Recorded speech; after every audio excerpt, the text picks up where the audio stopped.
first of all, I just checked it. Can everybody hear me well? Can everybody hear me well enough?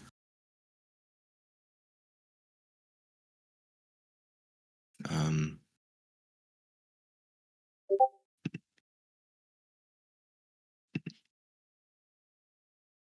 okay. Um, okay, if everyone can hear me, then we'll just get started. I hope everyone's having a good day. Um, and we'll start off with me, actually, because last time we were going over dictionary items, or dictionary in Python. So we'll just go right back to that for to start off today. Or actually, I'm sorry. Before we do that, I should just say something about homework. If you guys haven't posted your homework in the chat yet, please do so right now. And if you haven't, please make sure that you do them because they're a really big part of Tanzania. So yeah, we'll get started with functions now. We'll get started with dictionaries now.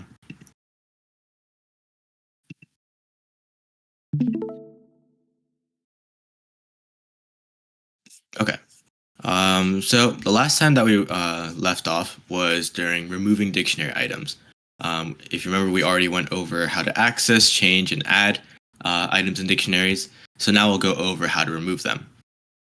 To remove items in dictionaries, there's multiple different ways to do it. So we'll go over this first one. This first one is called pop.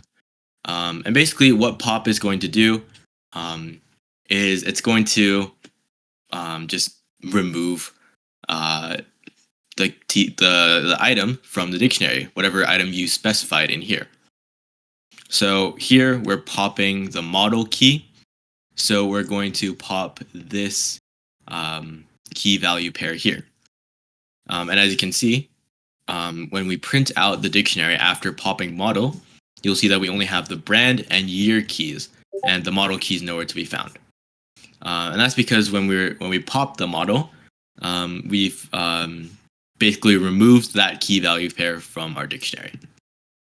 If we were to change this to like brand, then you'll see that it removes the brand key value pair, and then the same would happen if we were to try and pop the year. The pop item, the pop item is basically going to remove the last thing that was added to the dictionary. Or if it's if nothing's been added to the dictionary, then it's just going to pop the last item. So for example, here we have brand, model, and year. And when we try to pop item, it'll pop year because that's the last thing in the set, in the dictionary. And if we were to try and add another one, like another key value pair, like say color and red, it would end up popping that item. So yeah, pop is going to remove a very specific key value pair or a specific item, while pop item is always going to take away the last one in the dictionary, the last item in the dictionary. The del keyword basically just deletes the. You can call this this dictionary and then the key that you want. And if you put a del keyword in front of it, it's going to be the same thing as deleting it, because del, short for delete, is basically saying delete this specific thing. So we're going to be deleting the model key value pair from this dictionary right here. So this is going to disappear. It's going to be removed from the dictionary. And if we were to change this to year, you'll see that it removes the year from the dictionary. And then the same thing would happen if we threw in brand.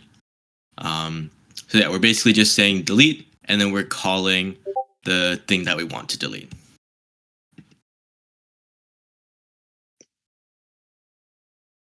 Yeah, the delete keyword is very potent. It can just delete the entire dictionary if you're not careful. So that's why, like the delete keyword, it works for a lot of things in Python, but it can delete basically anything. In this case, since we don't specify any portion of the dictionary that we want to delete, we end up just deleting the whole dictionary. And if we try to print it, it causes an error it causes an error because this dict no longer exists because we've deleted it.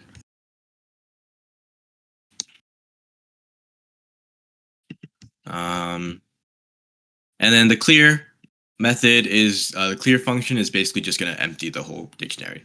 So instead of deleting the dictionary, it still exists, but there's nothing inside the dictionary. So all of brand, model, and year are just gone, but the dictionary still exists. So yeah, those are, I think, 4 different ways to remove stuff from a dictionary. And then we'll move on. Okay, so now we'll look at looping through a dictionary. Yeah, this is basically just talking about how for loops can be used in tandem with dictionaries to see and interact with each other. So, for example, we can do something like this. For x in this dictionary, we print out x. Now, again, whenever we're doing something like this, we always are going to be referring to the keys, not the values, because those are basically what's at face value on the dictionary. So whenever we try to say for x in dictionary, we're going to be referring to the keys rather than the values. So when we print x for every single value of x, it's only going to give every single one of the keys. And you can, to iterate the values instead, you're actually going to want to specify this dict x, because if you remember, x is going to refer to each of the keys. So if we were to put brand as the key in here, it will give the value for brand. Same for model, same for year. And that's why this ends up printing the values rather than the keys. Because instead of printing x directly, we're printing the value in this dictionary with the key.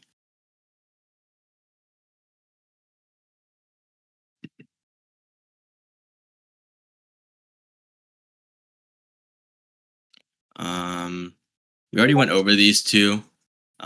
We've already actually all 3 of these. I can show them again because we went over them last time, not today.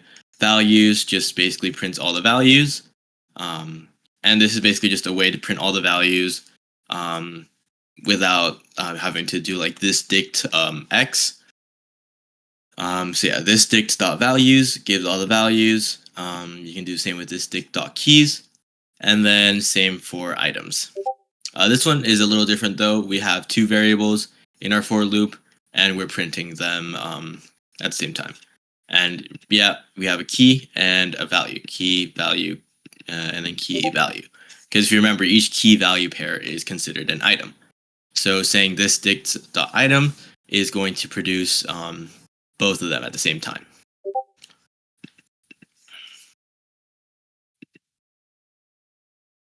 Okay, so if you have or if you want to copy a dictionary into a new dictionary, there is a function to do that. It is called the copy function. The copy function does exactly that. It copies a dictionary onto a different dictionary, or I guess a different variable that turns it into a dictionary, but still. So we have this dict, which has multiple different things, key value pairs, and then we want to copy every value on this dict into a new one a new dictionary called myDict. And in order to do that, we're going to use this dict.copy. And it's basically just creates a new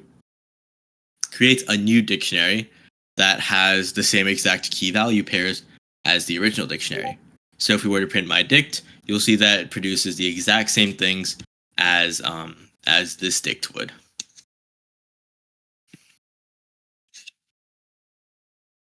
And you can also use the dict function, the dict constructor, because by using the dict constructor on an actual dictionary, it's basically creating a dictionary like in after the equal sign. So usually when we use a dict constructor, you'll actually be like say giving key value pairs. But since dictionaries already have key value pairs for you to use, just using dict on a dictionary will automatically create those key value pairs and copy it onto the dictionary that you want to make, the new one that you want to make.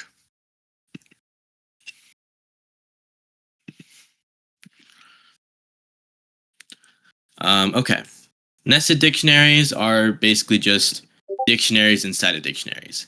Um, Basically, we're creating a dictionary here called My Family, but then each of the keys in the dictionary um, are another dictionary. So the key is child one, and the value is another dictionary. Same with child two and child three. Um, and these also have their own key value pairs, um, with with each of them having name and year, each with a different name and year as well. But all of these are under My Family. So basically, My Family is the big overarching group.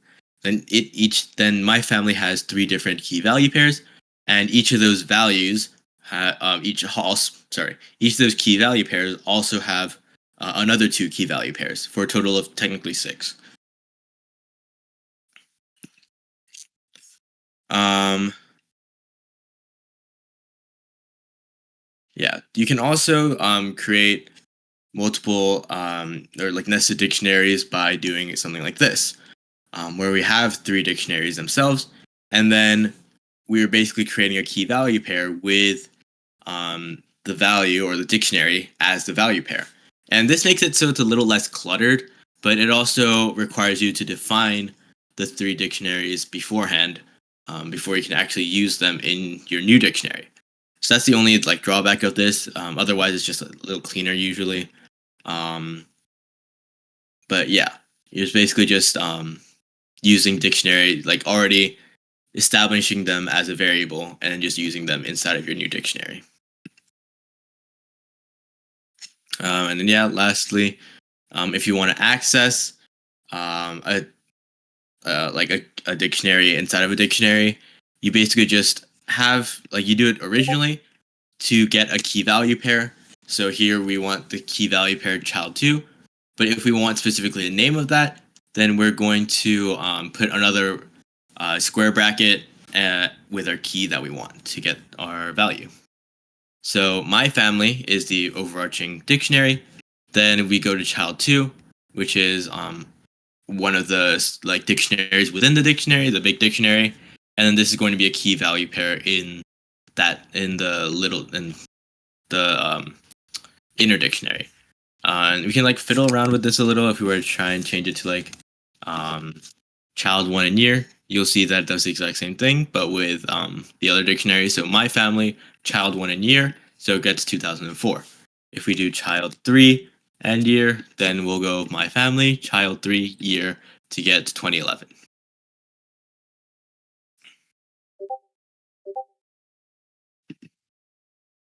Okay. Um, yeah, so basically you're going to have to get the name of the dictionary, the name of the dictionary within the dictionary, inside of the square brackets, and then another set to specify a key value pair within that dictionary. And I think you can just do this infinitely as many times as you want, just as long as there is a dictionary within that dictionary to do that too. And now we'll just go over an overview of the methods that we had in this, like in dictionaries. Clear, if you remember, removes all the elements from the dictionary. So there's going to be no more key value pairs left. There's no items inside of the dictionary. And basically just takes away all the values, or sorry, all of the items. Copy is basically just, like the name suggests, a copy of the dictionary. If you were to do a dictionary.copy, then it just creates a new, it just gives a new dictionary which has the exact same values as the dictionary that you copied. From keys is just basically, I mean, the description says really pretty well. It returns a dictionary with the specified keys and values. So I mean, I can go a little further into this because I don't think they mentioned it beforehand. But if we look at it here, we're basically having a key here and then our value in y. Let's say, I mean, y can be a list or a tuple as well, but we can basically have a key equal to a value. Um, and for now, they just kept it at 0, so it shows key 1 has the value of 0, key 2 has the value of 0. But if there's supposed to be a list with like value 1, value 2, value 3, it would be key 1, value 1, key 2, value 2, and so on.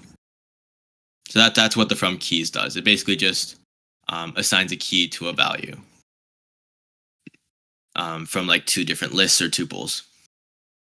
The get is basically another way of specifying the value or like getting a value from a key.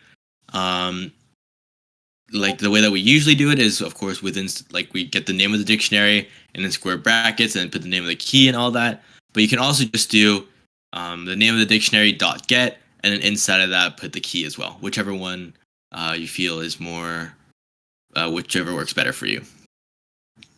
Items is basically going to return all the key value pairs, which contains, or it's going to return a list with each value being a tuple for a key value pair. So it's each tuple is going to have the key, comma the value, and then it's just going to keep doing that for as many key value pairs there are and put the whole thing in a list. Keys is doing something similar, but instead of the like a list of instead of a list of tuples, you're going to have just a list of every single key inside of the dictionary. Pop is the main way of removing an element. You basically just do the name of the dictionary dot pop and then the name of the key that you want inside of the parentheses, and it'll remove that item. Pop item is just going to remove the last inserted key value pair, the last item. And if no items have been added, then it's just going to take out whatever the last one in the dictionary is. Set default is going to, again, we didn't really go over this one, so I'll go further into it. Set default is basically as the name suggests, setting a default for a key, I'm pretty sure. Yeah, so right now we have model is Mustang, but we can set car default model Bronco, and if model the key model isn't in the car or isn't in the dictionary, then we're going to add this into the dictionary. So if we were to take this out and then run it again, you'll see that it prints out Bronco, and that's because since the model keyword isn't in, since the model key isn't in there, it's going to add Bronco, or it's going to add model Bronco key pair or key value pair into the dictionary. It's just going to add it in. But if the model key is already there with another value, then it's not going to overwrite that. Update is basically like adding new key value pairs. I really don't have to go into it, but like you see here, we can update our dictionary with a new key value pair. In the form of a dictionary, but basically by updating it, you're basically just adding this key value pair into the car dictionary. And this can be a dictionary itself. This is a dictionary itself, but we can have like more key value pairs, more items inside of it. And by updating it, we put all of that. We're basically just combining the two dictionaries, if that makes more sense. So right now we have color white, and we could have another thing, like another key value pair, another item after it. And then if we were to do car.update of whatever dictionary we have, it just combines the two, adding these key value pairs at the end of the dictionary. And then values is just going to return a list of every single value in the dictionary. Okay. Now we'll do some exercises on dictionaries. And we'll start with this one. So here we want to use the get method to print the value of the model key in the car dictionary. So basically, we want to access the value that has the key of model in the car dictionary. So how would we do this problem? Or like, what would we put in the blank?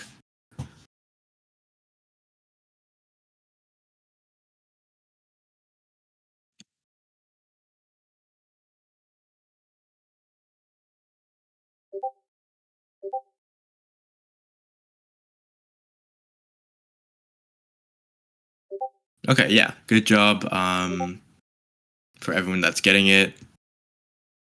Um, yeah, it's going to be car dot get model because how the get method works is we put the name of the dictionary dot get and then the name of the key inside of the parentheses to get the value that we want.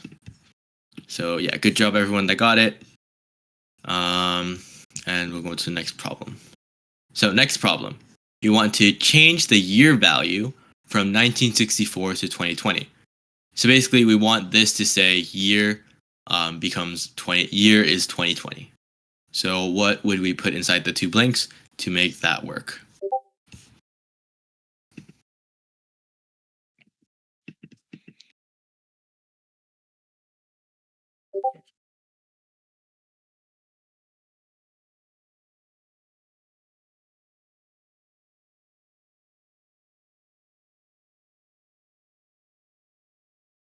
Okay.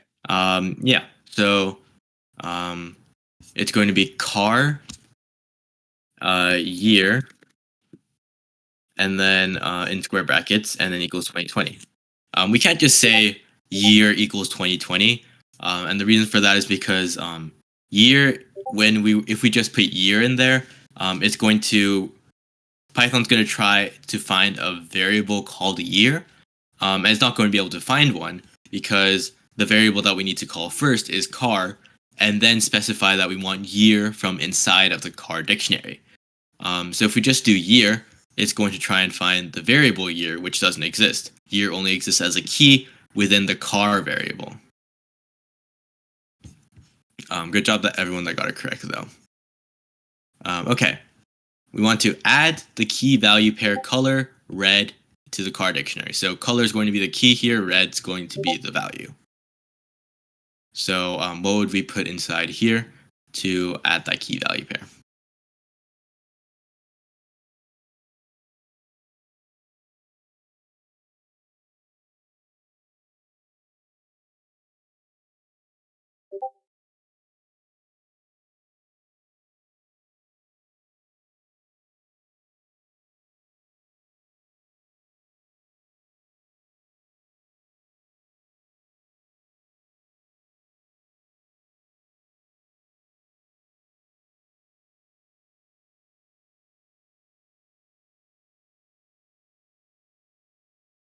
Okay. If people are having a bit of problem with this one, oh, never mind.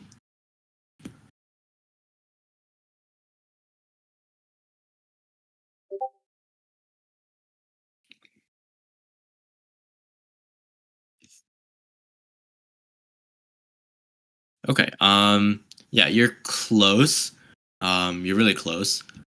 Just two small problems with it. Um, and I'll give like some other people another chance before I give the answer. But Jesse, you are really close. Okay. I mean, the update also works here, but considering what the blanks look like here, I don't think that's what they want.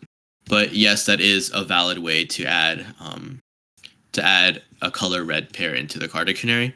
I just don't think it's what they want specifically here.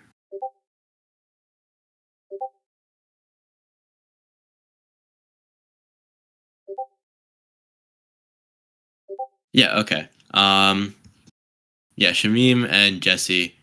Well, Jesse, for you need to take out the period, but yeah, that is correct. You're going to want to specify car and add in color is equal to red. And basically, I mean, like I said yesterday, I mean, it's yesterday. Maybe some people forgot. Maybe some people forgot.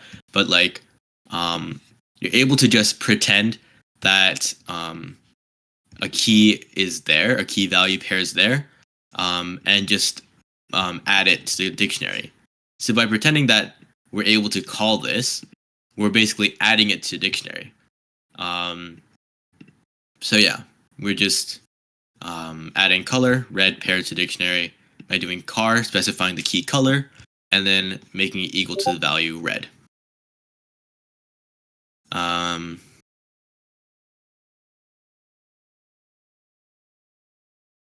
okay. Exercise work. Here we want to use the pop method to remove model from the car dictionary. Also, by the way, for the last question, people who put update, that's also a valid way, just not what they wanted in that situation. Okay, yeah. I can see some people are already getting it. It will be car.pop of model. Because if you remember the pop method, basically will specifying the name of the dictionary dot pop, and then specifying the key that we want to get rid of removes that key value pair from the dictionary. Good job, everyone that got it. Okay, here we want to use the clear method to completely empty the car dictionary. We want nothing, no key value pairs, no items to be inside of the dictionary. So, how would we do that?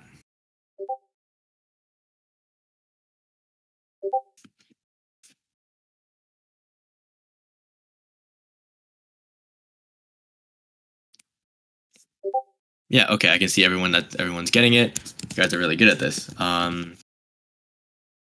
Yeah, car dot clear, and that just the dot clear method basically just gets rid of everything inside a dictionary. Okay, yeah, that's good. I can see that you guys are getting the hang of it. Um, so that's going to be all for dictionaries. So now I'll pass it off to Ian so that he can talk about so that he can talk about if else statements. Okay, so today I'm gonna be talking about oh, first of all, can you guys all hear me correctly?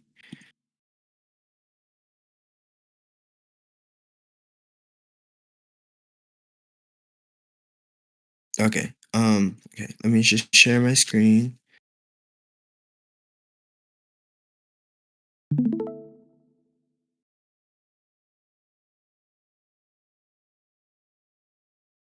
Okay. So, if else statements, I think are one of the more important things to learn in Python.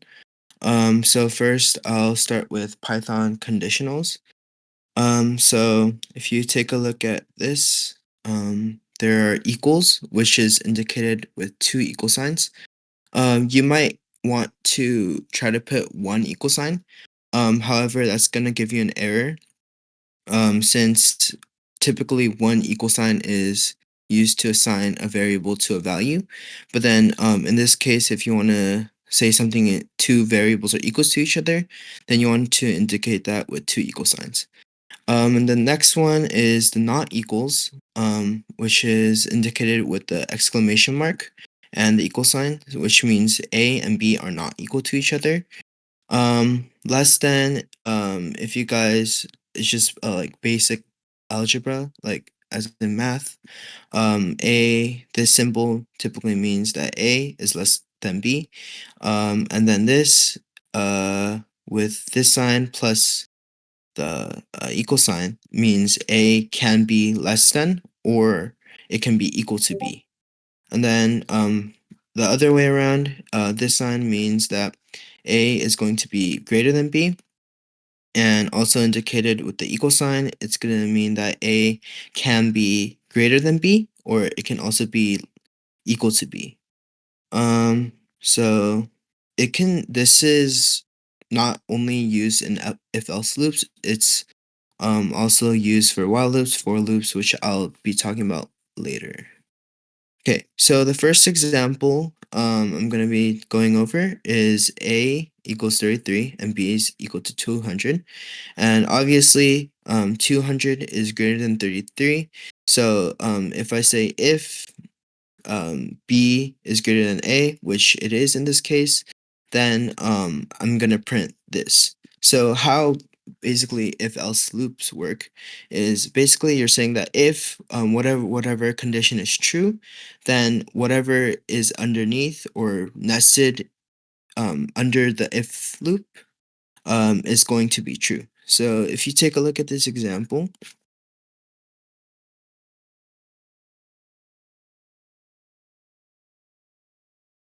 okay, so if I run this, it's going to say B is greater than A. But let's say if I change up the B value to, let's say, like 20, if I run that, then nothing will be ran, or the output would have nothing in it because this value isn't true anymore. So B is 20 and A is 33, then 20 is not greater than 33, so nothing will be printed. But if I switch it to a value again that is greater than 33, so let's say like 90, then I'm gonna have, it's taking a while, but so since B is greater than A now, then I'm gonna get this value. Going back, so one thing you have to always watch out for is you always have to have that indentation um, when you have the if loop, because if you don't have that indent, um, it will cause a syntax error. So yeah, it will cause an error. So it will usually do it automatically for you on whatever IDE you're using, but make sure to press the tab button when you use if statements. Um, all right. Next, the elif keyword is Python basically saying that if whatever previous condition was not true, then you'll move on to the elif statement. So if you look at this example, okay, so here, like previously, we had this example, but if we add the elif statement, then this is saying that A equals to B. So in this case, since 33 and 33 are equal to each other, then this will be printed. So basically, Python, what it will try to do is go from the top to the bottom. So it's gonna take a look at B and A to check if B is greater than A, which in this case it is not. So this will be skipped, and elif is saying that if whatever this condition is not true, then this condition will be true. So you'll take a look at that one. So it's not necessarily true, but depending on what condition you assign it to, then it will depend. So 33 is equal to 33, so that condition is true. But again, if you have, let's say B, so 45 is greater than 33, then you will have this again. So you start here, and if this condition is true, then you don't really need to go on to this condition anymore. Yeah, so that's basically it for that. Okay, so the else statement is basically saying that if whatever condition there is, and then if you also go through the elif statement, so whatever previous condition you had um, is not true, then the elif statement will be ran. But in this case, if even the elif statement is not true, then you'll go on to the else statement. So it's like a three-step process in a way. Okay, let me go over a couple of examples. So here, like I said before, you start at the top. So in this case, A is 200 and B is 33. Um, and 33 is obviously not greater than 200, so this will be skipped. You move on to the elif statement. If the elif statement um, 33 is not equal to 200, obviously, so you're going to move on to the last stage, which is the else statement. And this code is basically saying that B is not greater than A, and neither they are not equal to each other. So it's going A is obviously going to be greater than B. So if you run this program, then it's going to be A equals, or A is greater than B. But again, let's say if I change up the value to like 15, then in the Q&A channel, can you guys tell me what will be ran if I change the value up like this?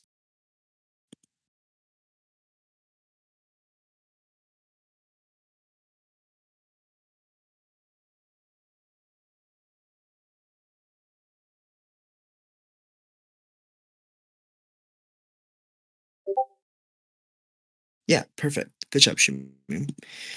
So yeah, it's pretty straightforward, I think. Okay, so um, okay, so you don't always have to have that elif statement in between. So in this example, it goes directly from if to else. Um, yeah, so you don't always have to have that elif in between, but if you have additional conditions you want to add, then you can always use elif statements. So you can honestly have more than one elif statement in between. So back to this, you can, let's say you have a C variable. You can say C is, let's say, like 50, and then you can have elif saying that elif, let's say C is greater than A, then you're gonna say print um, C is greater than A. So you can have more than one elif statements. You can keep on adding more depending on how many variables you have. So in this case, if you run this, then um, yeah. So you're gonna have, you can say that B is greater than A. Um, yeah, that's pretty much it for that. Okay, so the next one is called the shorthand if statement. So let's see.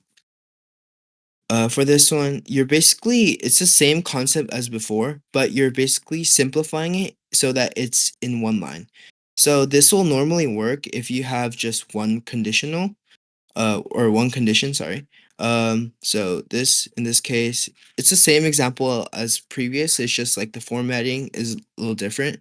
So you can say that uh, this is like 20, and then you can change that so that it becomes like that. Then you can say that A is less than B, and then it will run that the same way as previously. Um, okay. Uh, so this can be also applied to the if else thing.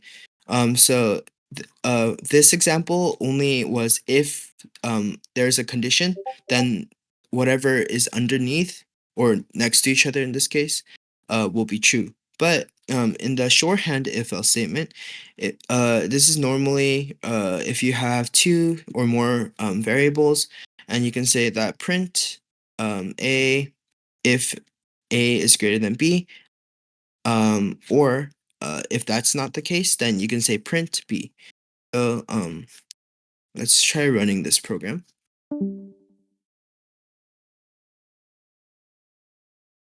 Okay, so you can say print a, and if a is greater than 330, then you're going to say print a. But if that's not the case, which is indicated by else, then you're going to say print b. So in this case, a is not greater than b, so you move on to the else, and you say you print the b value. So b. So you have the b here. Okay, next. Okay, so similar to before, like I said, you can have multiple elif statements. You can also have multiple if else statements in the same line. Okay. Okay. So in this case, A and B are equal to each other. So you can say if A is greater than B, then you're gonna print A. Um, And if that's not the case, then you're going to print the equal sign. Um, and if A and B are equal to each other, then you're going to print the equal sign. But if that's not the case, then you're going to print the B sign. But in this case, 330 and 330, they're equal to each other. So you're going to be printing the equal sign.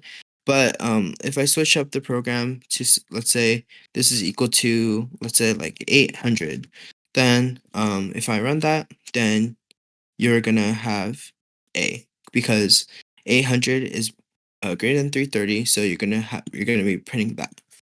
Okay. Any questions so far? Okay. Um, okay. Okay, I'll move on for now.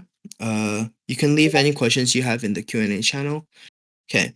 So the next one is and or. So, this is normally if in one conditional, you have two things you're comparing to. So let me clarify that because I don't think I worded that correctly.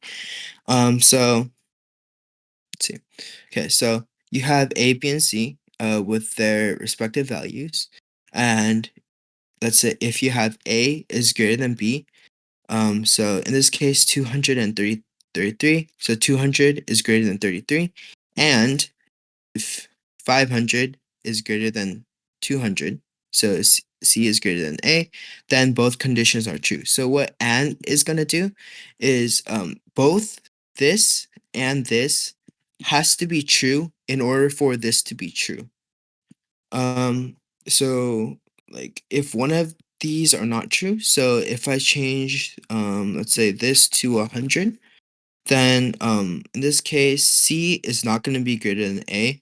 So this print statement will not be run because and requires both of them to be true. But or is basically the opposite of A and. So if you look at this, okay. So or similar in a way to and, but also different. So you're comparing this and this, but only one of these can be true in order for this print statement to be ran. So in this case, A is greater than B and A is not greater than C. So only this is true and this is not true, but if because only requires one of them to be true, then this will be true. But if neither of them true, then this won't be ran at all. But or if let's say both of them are true, it will still run this statement because only requires one of them to be true. So I'll give you an example of neither of these being true. So say this is 25. Yeah, I think that'll work. Then, because neither of these conditions are true at this moment, because A, which is 25 right now, is not greater than 33, so this will not be true. But if A and C, comparing that, so 25 is obviously not greater than 500, so neither of these conditions will be true. Yeah, so that's or statement or keyword. And okay, so not next is basically not is pretty self-explanatory. So you're basically if this condition at this moment is so 33 and 200, this is not greater. So you're basically negating this. And so 33 is not greater than 200. So you're going to print A is not greater than B. So not is basically negating what you have, and you're basically reversing what this is saying. So this is 33 and 200. So normally, if you do not have this not here, then this statement can't be ran because um, this condition is not true. But then if you say not, then it makes this condition true. So this can be ran. So if I say, let's say I say A is 200 and B is 33, I have the not here. Would the program be if the would this print statement be ran or not ran? So if I run that, then even though 200 is greater than 33, because there's a not here, it'll the even though if this is true, the not will make it false. Print statement won't be ran. So as you can see, the program ran, but there's nothing there because not has negated the true statement here. Okay, so that's not. Okay. So nested if statements. So this is when an if statement is under another if statement. Okay. So let's open that. So in this case, x is 41 here. So uh 41 is greater than 10. So this statement will be true. Um, but if you look at the inside, so normally you would start on the very inside when you try to figure out how Python will run this. So you'll start on the inside of this whole thing. So you'll look at the inside if else statement. So x is 41, which is greater than 20. So this will be printed. So you don't even need to look at the else statement because this is already true. So this was already printed here. And then 41 here is greater than 10. So this will also be printed. So when it prints, it goes in that order. So it says above 10 and it's also above 20. But let's say this is like 19, let's say. Okay. Then even though 19 is greater than 10, so this would be printed. Um because 19 is not greater than 20, then you will move on to the else statement. So it would print above 10, but not above 20. So if I run this, then it should say, yeah, above 10, but not above 20. Um, let's say if I have another example, let's say like 9, then you would have, because 9 is not greater than 10, so you would not have this printed. Um, and since 9 is not greater than 20 either, you would, this whole thing would not be true. So you would have nothing in your output. Okay. Okay. So the next is the pass statement. So this is basically saying B and so B is 200 and A is 33. So this is true at the moment. Um, so if you look at this comment, it says having an empty if statement like this would raise an error without the pass statement. So if you have nothing here, then this would have an error even if this is true because there's nothing here. So the pass statement, so if you take a look at this description, is saying that so if the if statement does not have any content inside, you have to have the pass statement in order to not have an error. So you can say pass, then it would just not cause an error. So because you don't have any like print or anything under, the code wouldn't do anything. But if you don't have a pass statement here, then you would have an error. So yeah, so there would be an error. Okay, so that's all for if else statements. Before I move on to the exercise, any questions so far?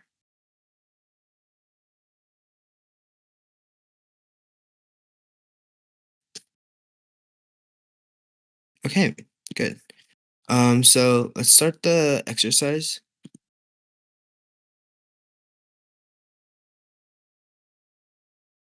Okay, so the first problem is asking print hello world if A is greater than B. So so A is 50 and B is 10. So blank A blank B blank, and that will print hello world. So what would be the answer to that?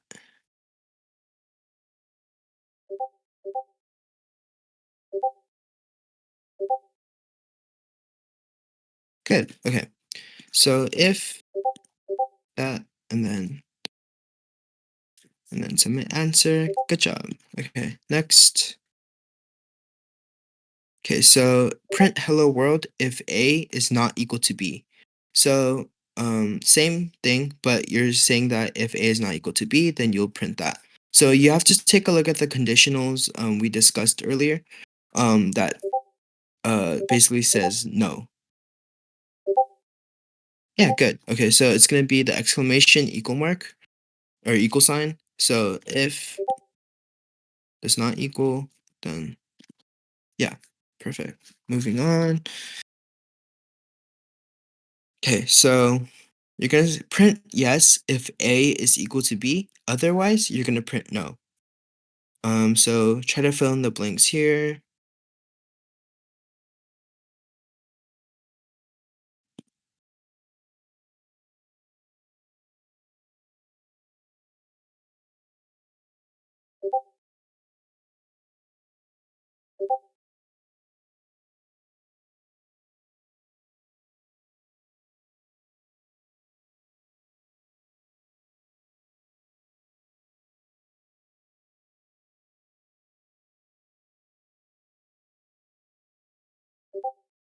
Okay, so it looks like some people got the first three blanks, but what would be the last blank?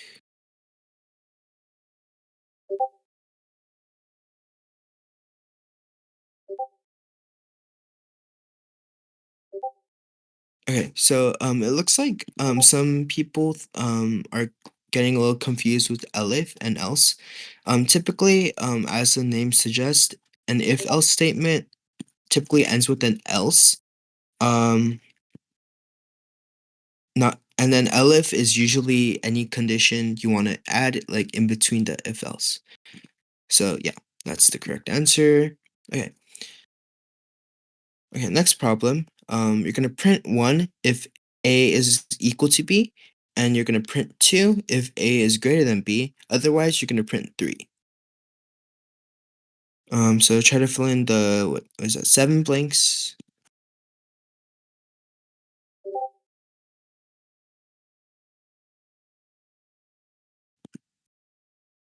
Okay, so some people got the first three blanks, so that's good.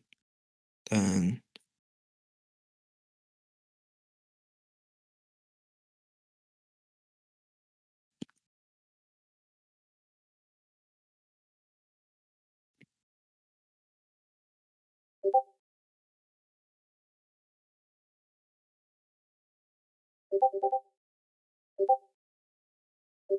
good. So yeah, so like I mentioned previously, you're gonna have the elif in between the if and the else. And yeah, so some people mentioned that this is gonna be else. Good, perfect. Okay, next problem is going to be so the problem is asking you to print hello if A is equal to B and C is equal to D.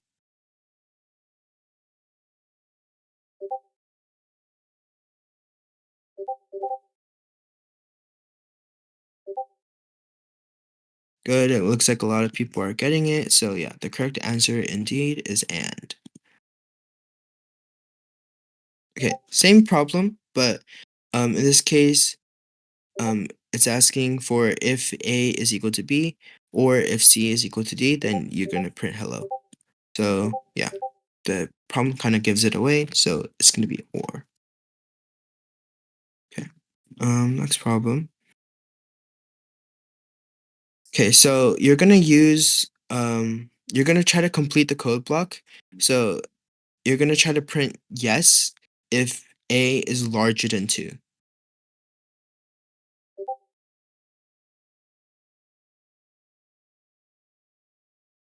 So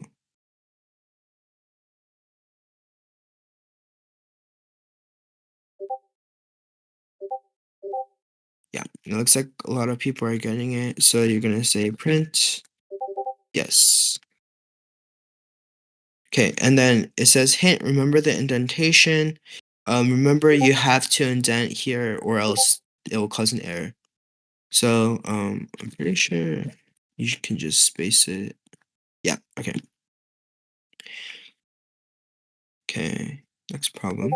Okay, so you're gonna use the shorthand syntax we talked about earlier to print yes if A is equal to B. Otherwise, you're gonna print no.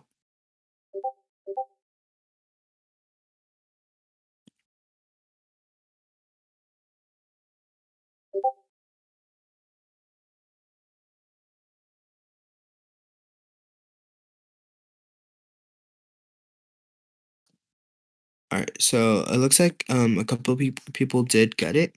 So you're gonna say if A is equal to, so remember you have to use the two equal signs. If A is equal to B, and you're gonna say else. Good, good. And then last problem.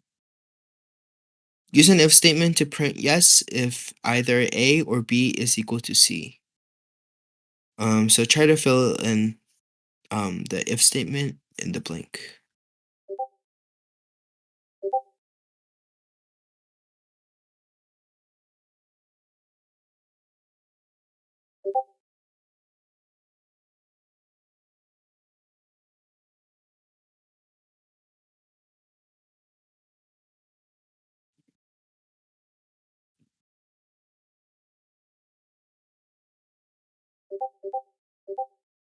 All right, yeah, good job.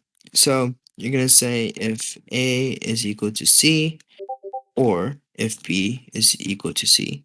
And remember, you have to print or you have to type in the colon here in order for this print statement to be ran, or else it will cause an error.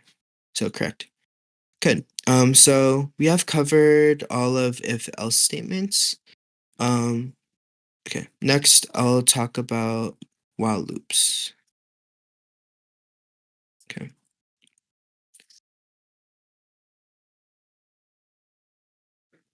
Okay. While loops. So first, Python has two primitive loop commands. So if else is kind of like a loop, but the two loops mainly that Python has are the while and for loops, and they're pretty similar in a way. So the first one I'm going to be talking about is a while loop. So um, okay, so the while loop has a set of statements and it will continue to run as long as the condition is true. So in this example, um, typically the format of the while loop is you define like a variable. So it can be like a lot of people use I, but you can use like X, A, whatever variable you want. So you start with that, and you typically start it with 0 or 1 to depend. The problem will usually tell you what number you should start at, and then you say while 1 is less than 6, you're gonna print I, and then this is basically saying so the plus equals means +1. So each time you run this loop, you'll go 1. So you'll start at 1, and then since this is less than 6, then you'll print I, so you'll have 1, and then you'll increase that by 1. So you have 2 now. So 2 is less than 6, then you're going to print 2, and then so on and so forth um, until, okay, okay. So you're going to continue going. So you're going to do 1, 2, 3, 4, 5, and then you can, and then you'll reach to 5, but you can't go to 6 since 6 is not less than 6. So in this case, you'll stop at 5 as shown in this output. But let's say you start at like 3, right? Then if you run that, then your first variable will be 3, and then you go 4, 5. But let's say you have a larger range on that, so you have like 10, let's say. Then you'll start at 3, and then you'll go all the way until 9 because you can't go to 10. But let's say you decide to increment this by like 2, then you would go you'll be counting by twos at this point. So you go 3, 5, 7, 9, and then you'll stop at 9 because you can't go further. Okay, so that's the general idea of while loops. And then to go more in depth, so the break statement. Basically it's gonna say, so it's the same example as earlier. So in this case, it's gonna say, if I is equal to 3, then you're gonna break. Meaning, uh, even if the condition it can continue to be true, you're gonna stop all the programming here. So that's like the break statement kind of has that power to stop this code. So let's say, okay, let's say I'll have like 10 like last time, and I'll say this is like 6, okay? And then I'll start at like 2. And then I run that. Then you're gonna go 2, 3, 4, 5, 6, and then as soon as you reach 6, then you're gonna break. So even if you can go more, so typically if you didn't have this if statement with a break in it, then you go up to 9, like we saw before. But because there's that break, so as soon as you reach 6, then you're gonna stop. So that's the break statement. And the continue statement, um, so it's gonna okay, so it's formatted similarly to the break statement. So like it's under a break statement, but um with the continue statement, you can stop at the current iteration, this is called, and you'll continue with the next. So what this will do is it will kind of skip that number in a way. So if you look at this, it's the same example as earlier, but so if you have I is equal to 3 and you have continue, then it's 1, 2, 3. But then if you go to 3, you'll kind of skip over that. So that's what the continue will do. And then you'll go 4, 5, and then 6. Okay, so let's say um, I have like 10 here. I'll start at like, actually, let's go more. Let's say 20, and then let's say I start at 5, and then um I'll do 11. And then if I run that, okay, so I'm gonna start at 6 because as soon as the while loop is ran, you're gonna increment it. So 6, 7, 8, 9, 10, and then as when you reach 11, then you're going to continue, meaning you're going to skip over that 11 and you're going to go to 12, 13, 14, 15, and so on and so forth.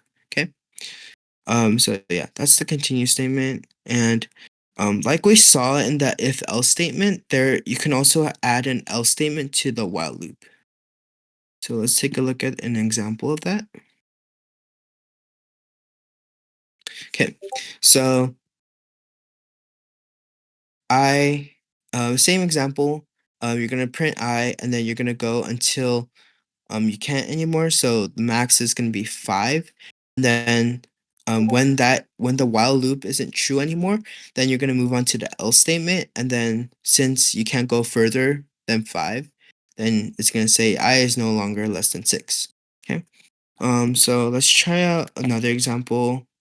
3, and then let's say like 15, and then let's increment it by 2, and then you have to change that to 15. Okay, so if you run that, yeah, you start at 3 and then you'll count by 2 since I is incrementing by 2. So you go 3, 5, 7, 9, 11, 13. And then you when you reach 15, then you can't go to 15 since I has to be less than 15. Then you're going to go move on to the else statement, and then you're going to print I is no longer less than 15. Okay. So that's the else statement, like we covered. So that's it for while loops. Any questions about the while loops?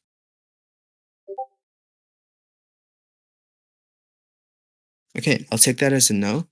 Let's have some exercise problems. Okay, first problem. It is asking to print I as long as I is less than 6. So try to fill in these two blanks.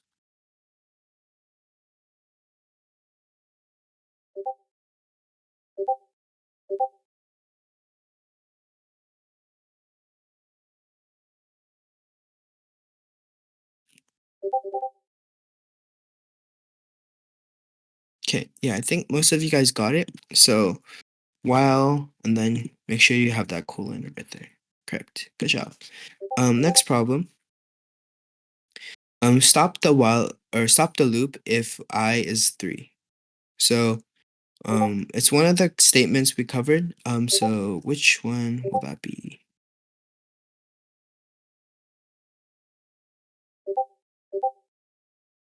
Yeah, I think most of you guys are getting it. So yeah, the correct answer is break. Submit that. Good job. Okay. Next problem. Okay.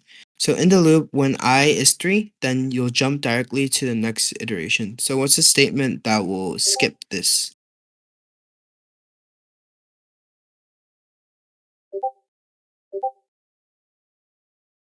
So I think most of you guys got it. It is indeed continue.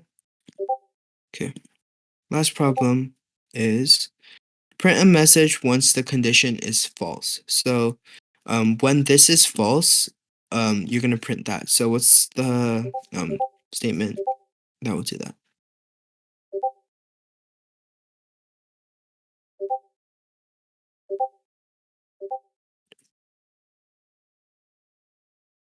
Okay, yeah, so I think most of you guys got it. Just one thing, remember to always put that colon when you're coding. So yeah, other than that, good job. Okay. So remember we had 2 loops. So this was the while loop, and then next I'll be talking about the for loops. Okay, so this is like the definition of a for loop. Basically it is a loop that is that will constantly go over a sequence. So whether that be like a list, a tuple, a dictionary set, or a string, it can be basically used for anything. Um, so a for loop is not only just for Python, it can be for other languages as well. And then with the for loop, you can um, have strings or like a list or a tuple. Or so in this case, this is a list called fruits, and you have apple, banana, cherry. So in this example, you are looping through this list, and then yeah, so you're not really doing anything, you're only just kind of looping through it. So yeah, I'm gonna skip over that since we've kind of covered that when we talked about lists. So looping through a string. So okay, let's try this example. Okay, so um this this is a string, obviously, and when you use a for loop through that, so when you loop through it, you're gonna use the for and in. So the in is more the important part, and then you're gonna say print x. Then in each line, you're gonna have b, a, n, a, and a. So that kind of spells out banana. Yeah, so that's pretty not too difficult. And then the break statement, we've also talked about when we talked about the while loops. So this is a list in this case, and then for x in fruits. So you're looping through this list because like I mentioned, in is looping through like a string or a list, and then you're gonna yeah. So this is the format of you looping, and then you're gonna say if you find banana in that list, then you're gonna break it. So what Python is going to do is you're gonna go apple, banana, cherry, and then you're gonna go in that order, and then Python's gonna go like apple, banana. Oh wait, I found banana, and then it's gonna say break, and then Python will automatically know that. Oh, that's when I stop. So even if you had like other things in the so I don't know because it is called fruit, I'm gonna try to add more fruits. Um, let's say tomato. Um, can't think of fruits. Okay, melon. Okay, and then you switch that to like let's say watermelon. Same thing. If you run that, okay, so Python's gonna go apple, banana, cherry, watermelon. Oh, I found watermelon, and then the coder told me to break the code, so that's when I'm gonna break the code. Um, and then okay, so in this example, here,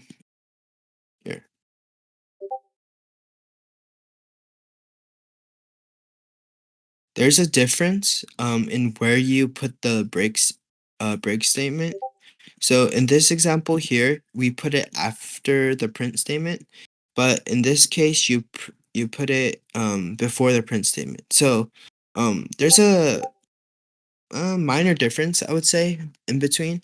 So um, if you add it after the print statement, then it's gonna um, ha- like the what you mention in this loop is going to be printed.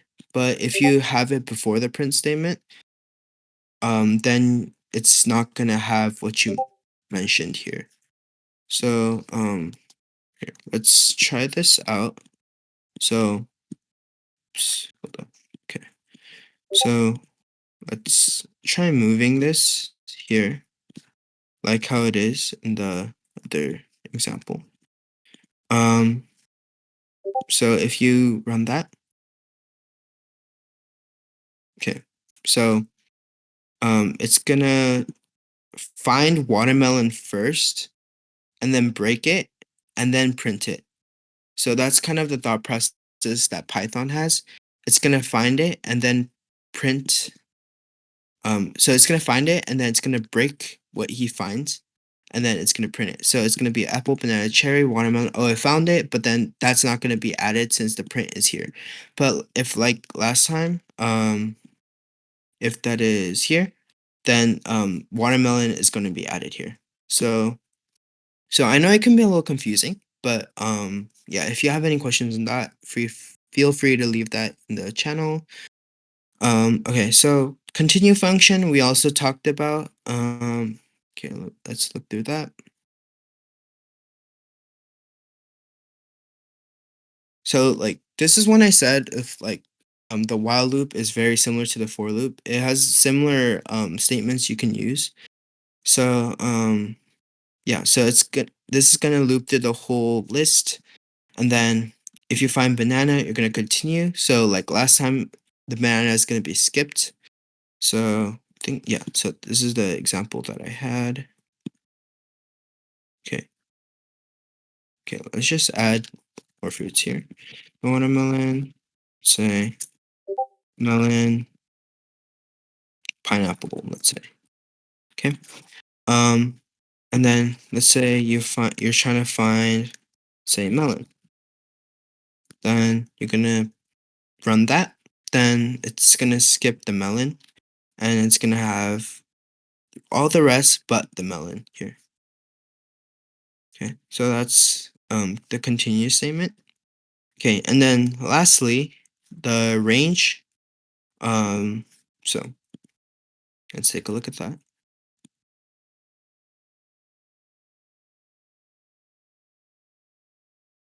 Okay, so when you count in like code for any coding language, really, you typically start with 0. So if you have a range of 6, then you're gonna start 0, 1, 2, 3, 4, 5. So think of it like 0 is count. So you're gonna output 6 numbers, but one of them is gonna be 0. So you won't have that 6 here. So it can get kind of confusing. So if I have range 8, then can you guys try telling me what the output will be here?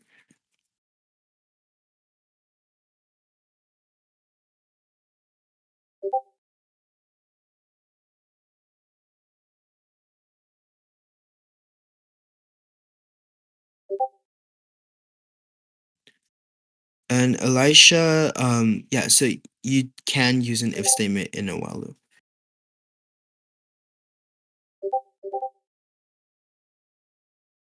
Perfect. Okay, so I think most of you guys got it.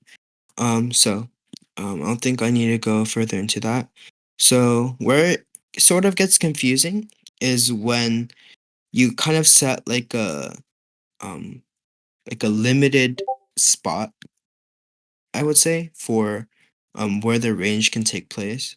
So if you start at 2 and then you end on 6, then whatever number you have here, you'll start on that and then you'll go until so you'll have 2, 3, 4, 5. So right under 6. So that's kind of like the range. So no matter what number you have, let's say you start at 10 and then you wanna go to like let's say 25. Then if I run that, then you'll have 10, 11, 12, and then so on and so forth until 24, right under 25. So um, I'll give like an example of that, like what we did previously. Say you start on 4, and then you want to go until like 12. Then what would the program output? Oh yes, and thank you for formatting it like that. Elisha and Jesse, good job.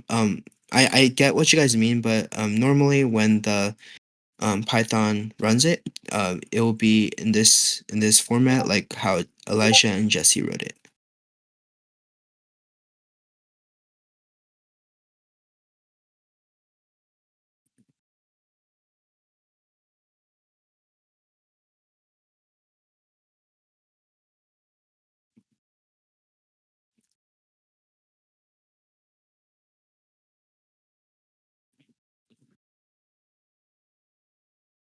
And I'll give you guys like a second to try to answer this question.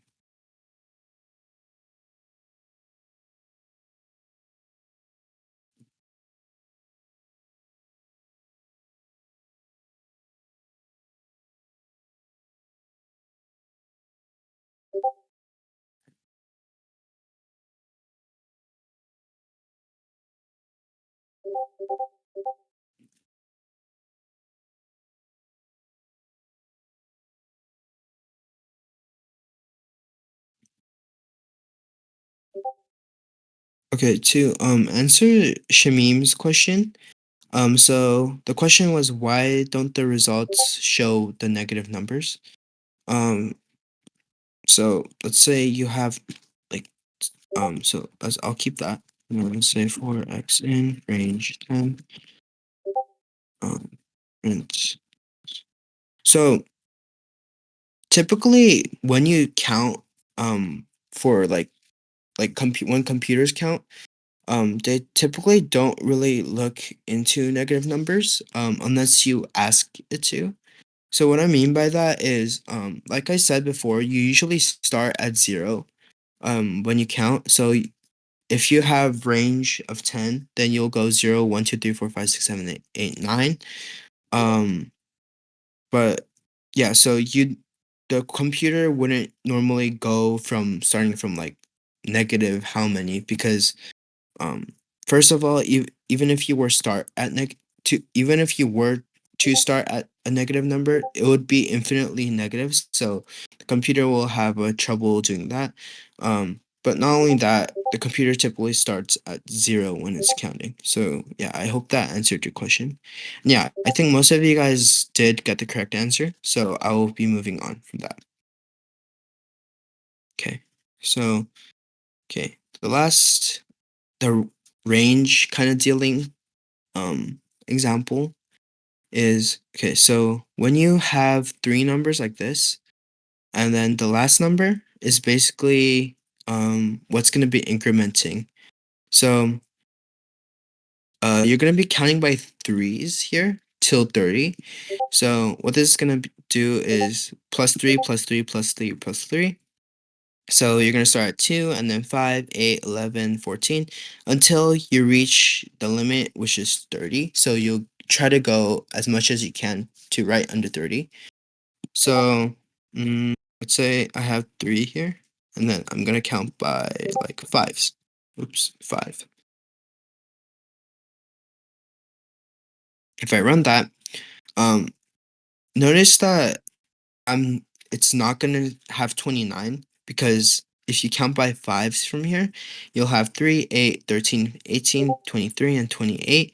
And if you were to add another 5, you would have 33, but you can't go that far. So um it doesn't always have to be the number right under. So it's to phrase it, it's like how much you can go. So okay, so let's try out like an example. So let's say 35, and then let's count by like threes. This is too big. I'll do 25. Okay, so in the channel, try to give me the answer to that.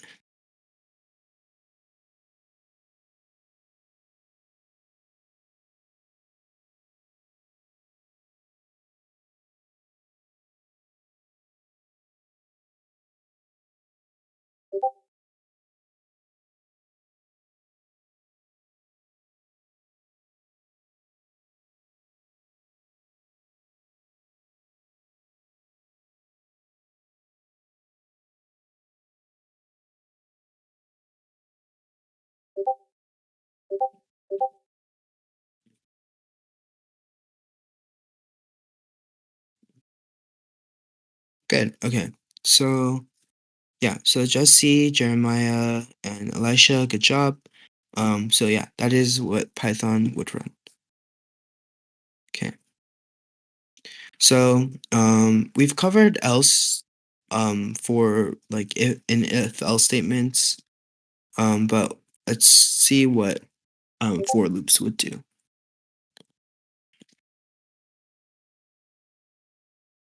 Okay, so basically the same idea. So you'll start for x in range of 6. So same thing. So you'll start from 0, 1, 2, 3, 4, 5. But since you can't go to 6, it'll move on to the else statement and it'll print finally finished. So even if you change this value to like 10, it'll just do 0, 1, 2, 3, 4, 5, 6, 7, 8, 9, and it'll say finally finished. Um, yeah, so that's pretty self-explanatory. Okay, so let's look at this little more complex example with other statements we've covered. Okay, so um, take a look at this first. Same thing, 0, 1, 2, 3, 4, 5. And then it says, if you reach 3, so if x is equal to 3, then we'll break it. So that's when we'll stop. So it'll do 0, 1, 2, and then 3. Oh wait, I found 3. So the Python will just stop running the program right then and there. And this else statement won't really do anything in this case because you don't reach that far. But let's say okay. Let's say you do 5 here and then you run that. Okay, then in this case, you'll find 5 and then it'll break. And then notice the else statement won't really do anything here since the code was already broken here. So the else statement will never do anything if there's like a break in front of the else statement. Okay. Nested loops. Okay. So nested loops. So you have a list that says it's like adjectives. So red, big, tasty, and then yeah, fruits. So apple, banana, cherry. So this is running through this list, and then this is running through this list, and then you'll print x comma y. So what that's gonna do is it's you can say that it's gonna randomize it. So it would say red apple, red banana, red cherry, and then move on to big apple, big banana, big cherry. It's like when you have like a probability problem and it asks how many like different like variations you can have. So and then you would do like 3 times 3. So it's kind of like the same thing in this case. But let's add more adjectives actually. Um I don't know. Yellow. I'm trying to think of words to describe. Like delicious. And then let's add more adjective or fruits, sorry, as well. Like watermelon, pineapple.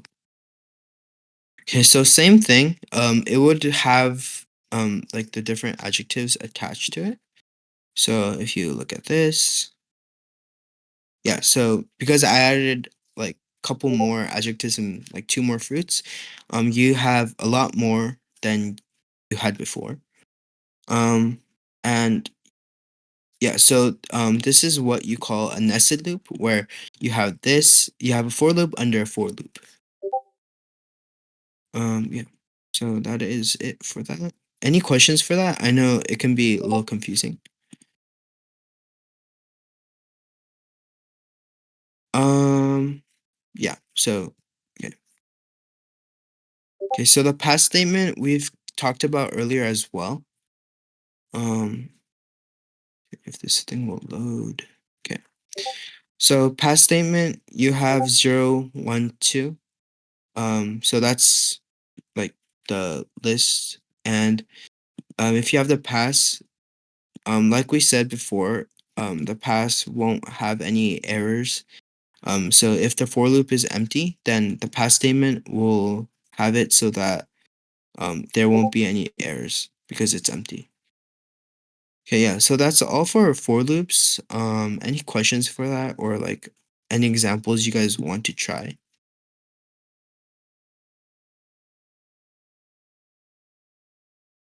Okay. If not, then let's try some exercises.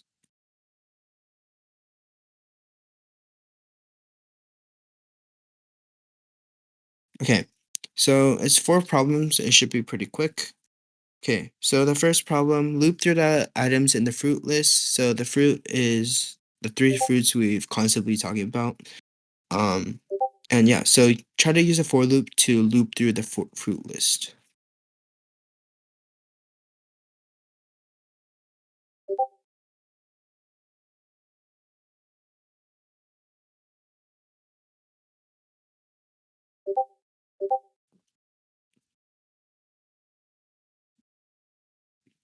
Okay, so most of you guys did get it, but in this case, we are not going to be using an if statement because we're trying to loop through it, and then even though if else statements are technically not considered a loop, and then you wouldn't really use an if statement to loop through like a list. So in this case, you would use for, and then in. So this is the important word or the keyword I was talking about, and then make sure you add that colon. Okay, good job. Okay, the next problem is going to be, so in the loop, when the item value banana is found, then it's asking you to jump directly to the next term.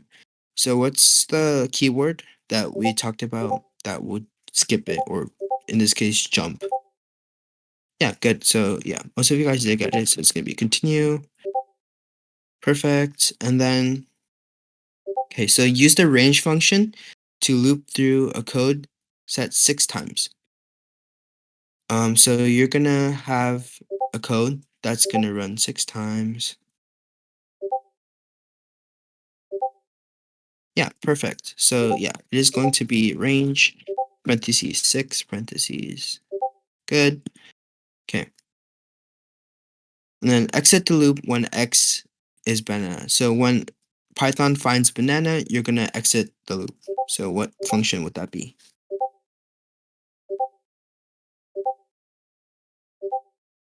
Good. Okay. So yeah. Okay. Yeah. So that's all for the for loops, while loops, and if else statements.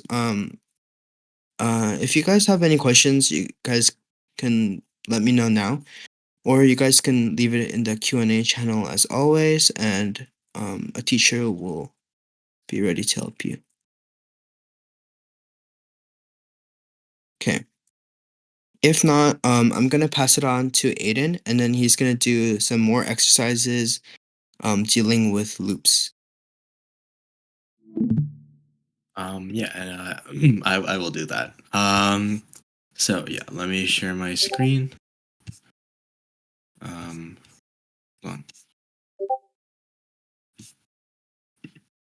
Um,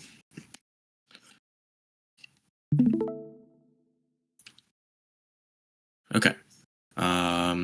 So here is I'm going to be using online Python again to do these problems because I've been using them a lot before. So I mean, why not? Why would I stop?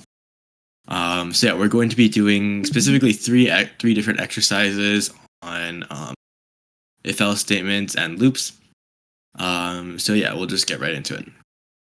The first one, exercise one, create a program that takes an integer input and prints its factors and factorial. If you don't know what a factorial is, if you have a number, you're just multiplying every number going down one every single time until you get to one. So, for example, if you put in 5, it multiplies 5, 4, 3, 2, 1, and then it multiplies all of them and then gives an answer. And you just get the product of that and you print that out. If we were to do something like 4, it would be 4 times 3 times 2 times 1. If we were to go to 6, it would be 6 times 5 times 4 times 3 times 2 times 1, and so on. So basically, we're just trying to get the factorial of this. So I'll give you guys like a few minutes to try and figure out this problem, and then I'll solve it for you and explain it.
Oh, and by the way, if possible, if it would be preferable if you guys wrote the output exactly like this. So instead of just printing out a product, put out like every single like put out every single factor, and then make that equal to the product.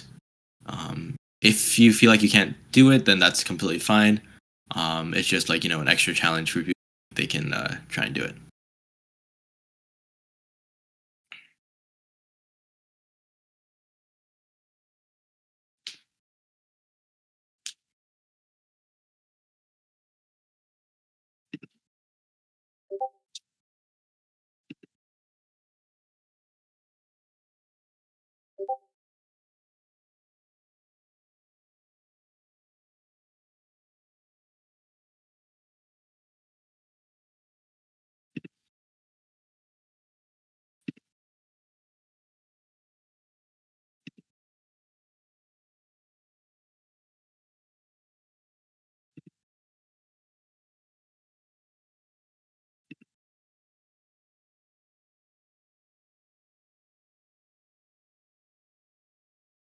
Yeah, I'll give like one more minute, and then we'll go over it.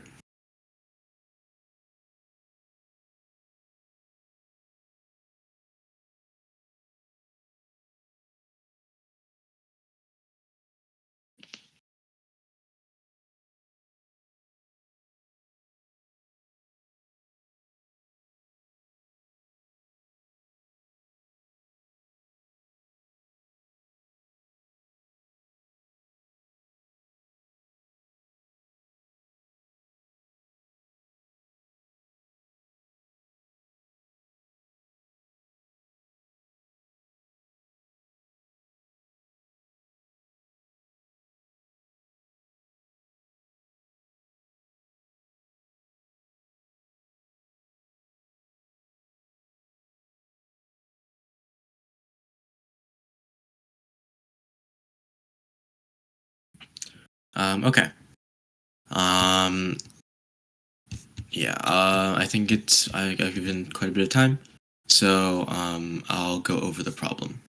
Sorry if you're not finished, but um, yeah. So first thing that we'll do, like always, is we'll create a variable and then get some user input, because of course we need to get our number, and then we need to use that number because that number can be anything that we put in.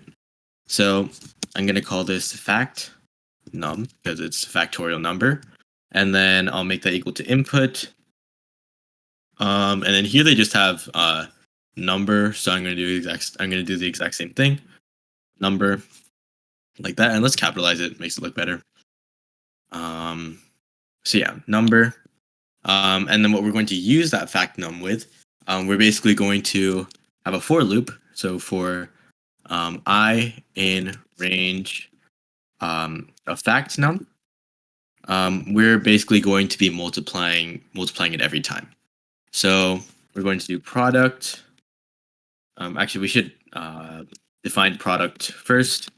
We're going to use 1 because if we use, what we're going to be doing is we're going to be multiplying I a bunch of times, and that wouldn't work if product was start off at 0. So if you remember your operators, we can use times equals here and just do product times equals 1.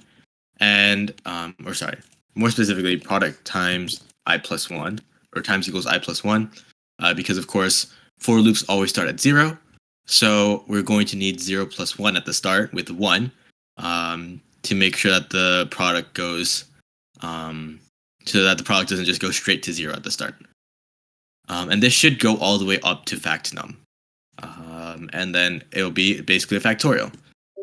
So of course, if you're doing the part with where you're not making it like exactly like the output shown, you can just print product here. And if we run it, it should work. So 5. What did I do wrong?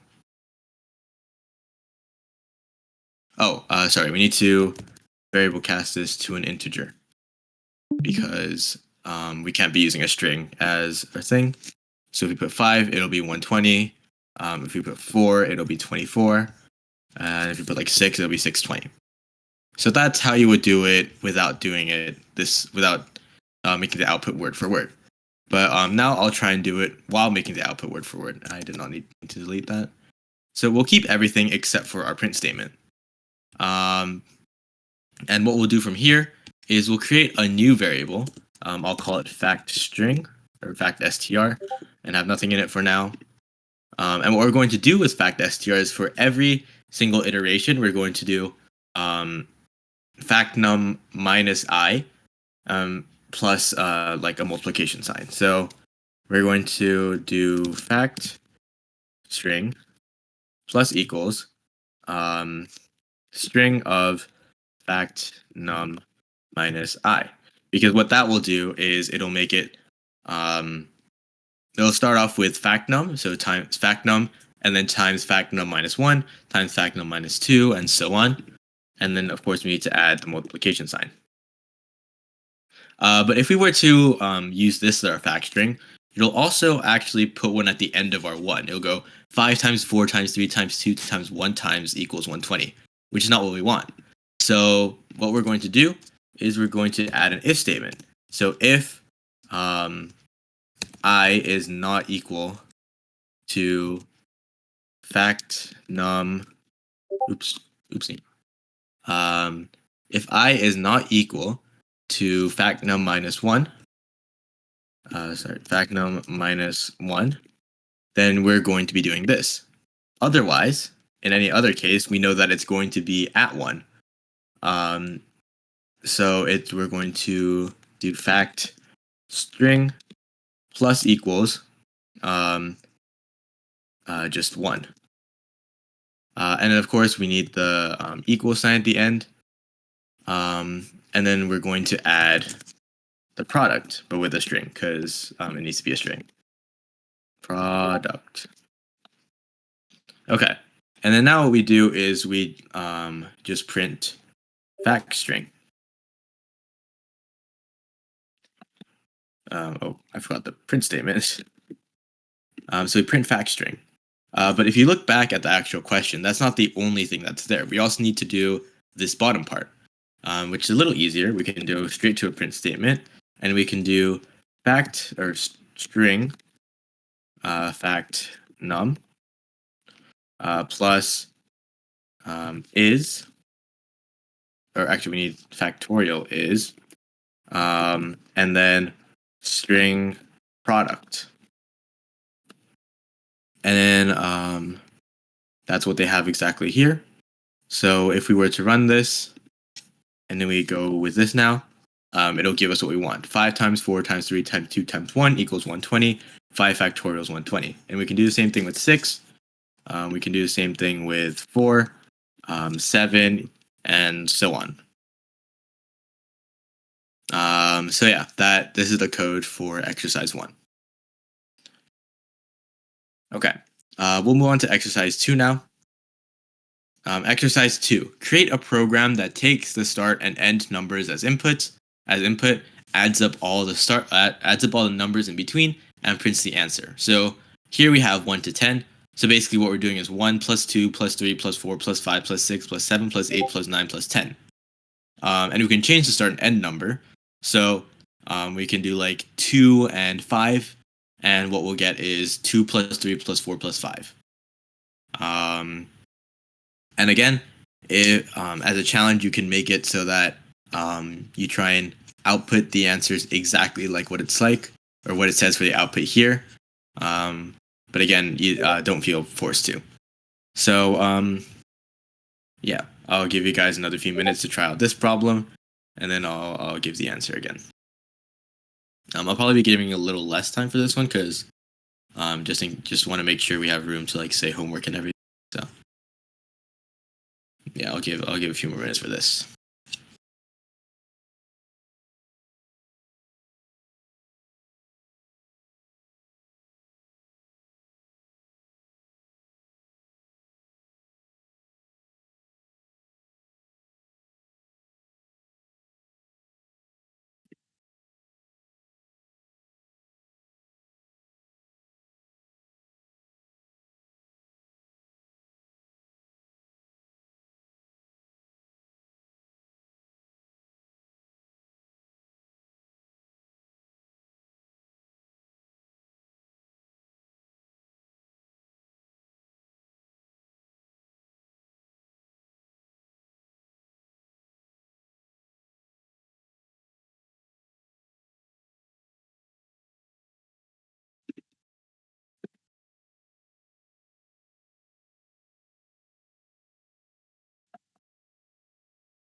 Okay. Yeah, I think I've given a decent amount of time for that problem. So I'll just give the answer now. We don't need this anymore, so I'll just erase that. Um, and yeah, so this one we're going to need two user inputs. So let's just call them start num and end num. Um, and then we need input, and then I'll just do it the same way they have it here. I'll put start number and end number, and then input, yeah, end number.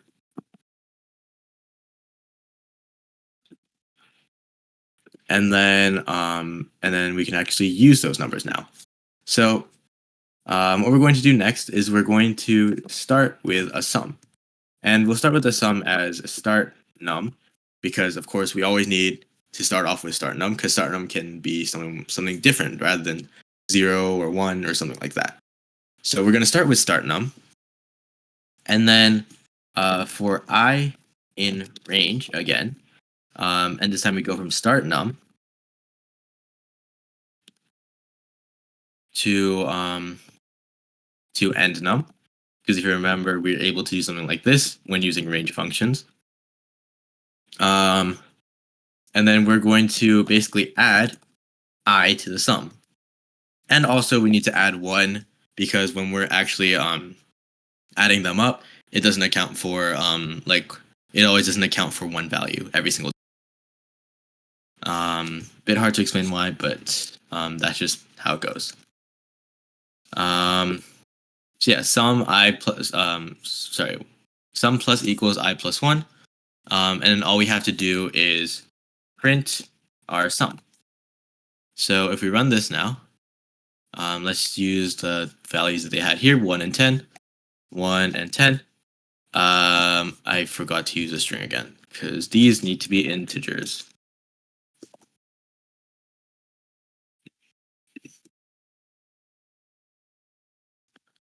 And we get 55. And we can do different numbers. Like I said, if we try like 2 and 5, we get 14, which we know 2 plus 3 plus 4 plus 5 is 14. So this is how you would do it without using this output, like doing the specific output. If you were to do a specific output, though, as bad, you could just write the sum is, and then add string sum. The answer is. And then if we run this now, you'll see that, oops, okay, well, I didn't mean to do that, but you can see that it works. The answer is 55. So yeah, that is how you do exercise 2.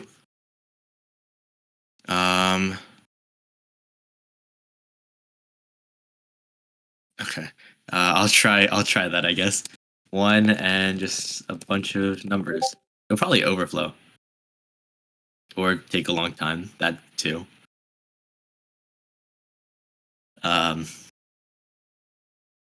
Yeah, while we're waiting for this to go, we'll just go straight to exercise 3. And while we're waiting for that, so exercise 3 is basically a multiplication table. So we want an integer, like we want to input an integer, and then basically show that integer times 2 equals whatever that times 2 is. That integer times 3 equals whatever that integer is, and just basically do that all the way up to 9. So 2 to 9. So yeah, again, I probably need to give less time for this one, but yeah, I'll give you guys like a few minutes to try out this one, and then we'll see if we get an answer for that after we go through this. Again, if you want to try for a challenge, you can try and make it this every single time. So yeah.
Okay. Um, so yeah, we I've given a decent amount of time for that. So I'll go over the answer now. Also, for anyone that's wondering, session killed due to timeout. Uh, just ran too long, so it just like automatically stopped the processing. I wonder what the biggest number we can get without it doing that is. But yeah, that's what we get for this. Um, yeah. Anyways, we'll go over exercise 3 now. I mean, we'll just do it here. Okay. We don't need this anymore. So we only need one input here. So we're going to um, do this. I'll call it multnum because we're multiplying this number by a bunch. So input, and what do they have here? They have type an integer. Type an integer. Um, and then we type our integer. So this one is actually not that bad. We can do it in like the next 2 lines. So we're going to use a for loop. And then we're going to say for I in range 2 to 10. And you'll see why in a second.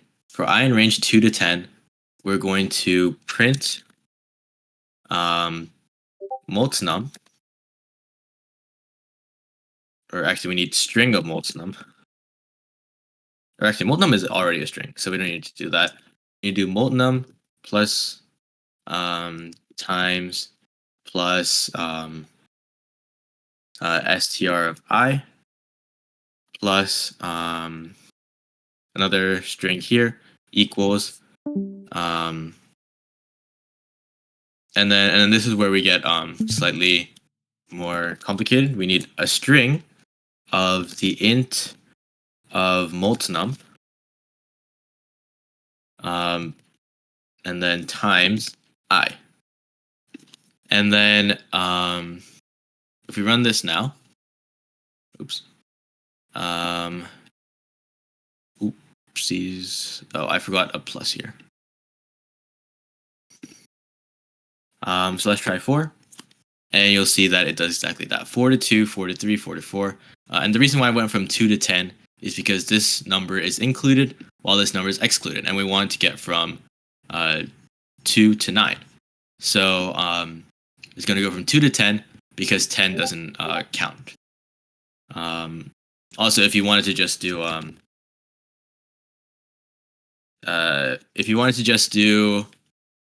like the regular version without having the output look specifically like this, you would just do int of multnum. Oops, not there, not in the console. Int of multnum times I, and you would print that. Or you could you could variable cast it over here, and then just do multnum times I. Both work. So yeah, that would be how you do it without the specific output looking like this. And yeah, that is exercise 3. We've gone through every single exercise that we need to go over today, and we're nearly out of time. So I'll just present the homework. So I'll stop sharing for now. We'll get to the homework. So for your homework,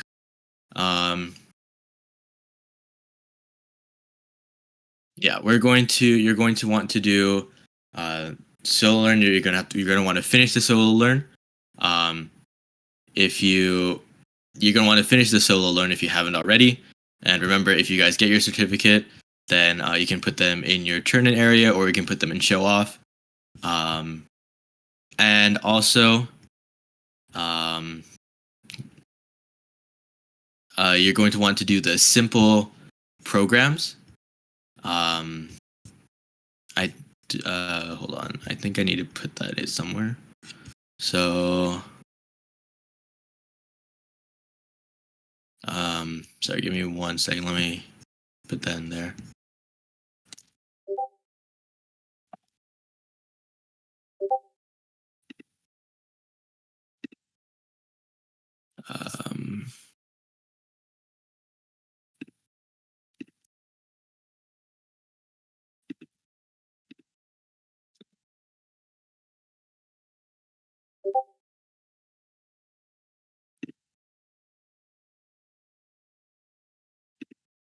Oh geez.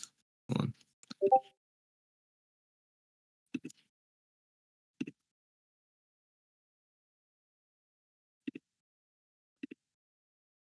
on.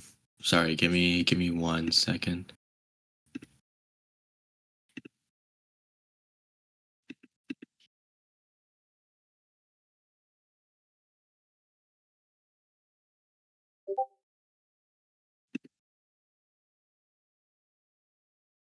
Okay.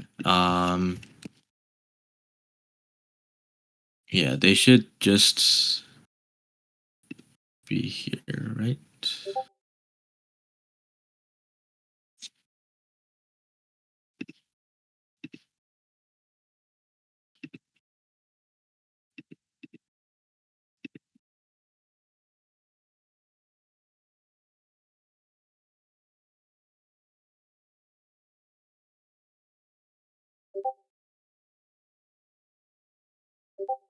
Um,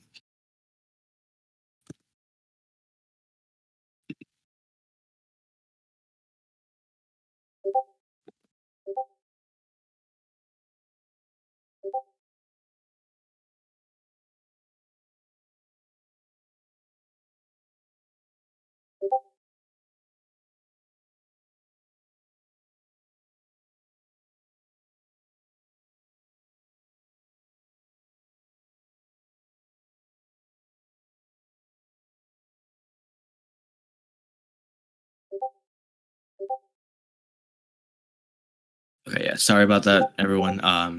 Yeah, you're going to want to do your solo learn if you haven't already, and then the simple programs inside of the link that I sent in the homework chat. Um, and then yeah, once you finish your homework, just put that in the turn in section. Um, just try to do as many as you can. There's quite a few in there, but they're all they're all not that bad. We went over some of them today, so yeah, that's the homework. Good luck on the homework. And yeah, if nobody has any other questions or nothing else to say, then that'll be all from us today.